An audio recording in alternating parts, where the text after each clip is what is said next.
Welcome back. Joining us virtually today, we have Miss Suzette Fowler from Camp Bow Wow and Dr. Greg Schmidt. He is a local vet. Good afternoon, guys. How are you guys doing today? Hi. We're doing great. Fine, thank you. Wonderful. And so we're talking about kennel cough. It's making its way through Acadiana. Suzette, we're going to start with you. What are you seeing at your facility?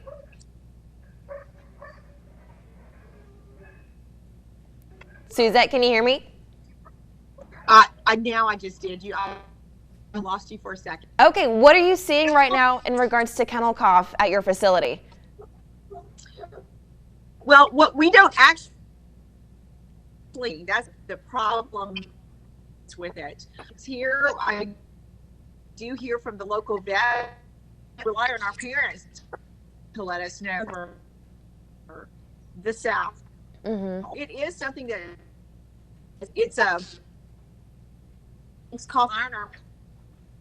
Here, just have it.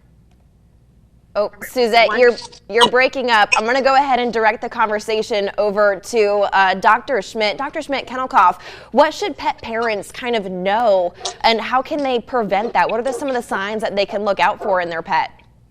So the kennel cough that we're seeing now seems pretty virulent compared to some of the other forms we see. The main thing that we're seeing is they're coming in with a significant cough. Lots of mucus production. Sometimes they're coughing so much that it actually will induce a gag reflex, and they may even vomit up their food. We do vaccinate for kennel cough as part of our vaccination. So right now, kennel cough is definitely moving through Lafayette, and it's not just Lafayette. I have friends that work in clinics out of town that have also seen it. I know that I have seen it at another clinic I do some time at doing emergency work in Prairieville, and so it's going through there as well. I think part of the problem with the current form that we're seeing is that in the dog, one of the dogs that we tested had a virus called the canine pneumovirus, which is not a very common one to see, and it's not one of our core vaccinations. And so I think that that's part of the reason that we're seeing this major influx in kennel cough cases. But you know, I haven't spoken to too many of the other vets in the area, but I know there have been days here where we're seeing 5 or 6 cases a day. So if you think that your animal has been exposed to kennel cough, for sure quarantine it. We've all gotten good at quarantine thanks to COVID-19. You know, you can do the same sort of things as far as like sterilization or disinfection using bleach solution. 1 to 32 bleach solution where you add 4 ounces of bleach per gallon of water is a good way to do it. More is definitely not better when it comes to disinfectants because you can create airway inflammation. But if you think that your dog has been exposed or your dog is coughing, definitely get them to your vet. There are other things that can cause cough in dogs, such as heartworm disease and heart disease.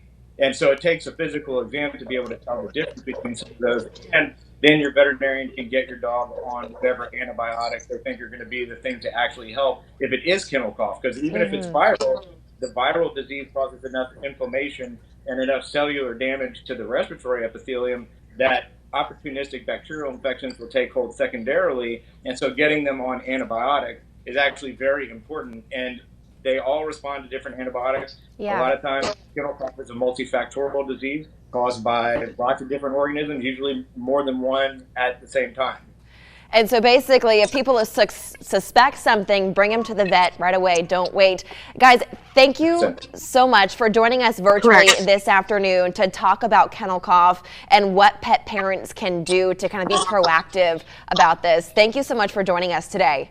Yeah, no problem. Thanks for having us. Of course, if you guys want to learn more, we're going to post all of this information on our website, klaf.com. Before we go to break, though, let's check in with Corey Smith.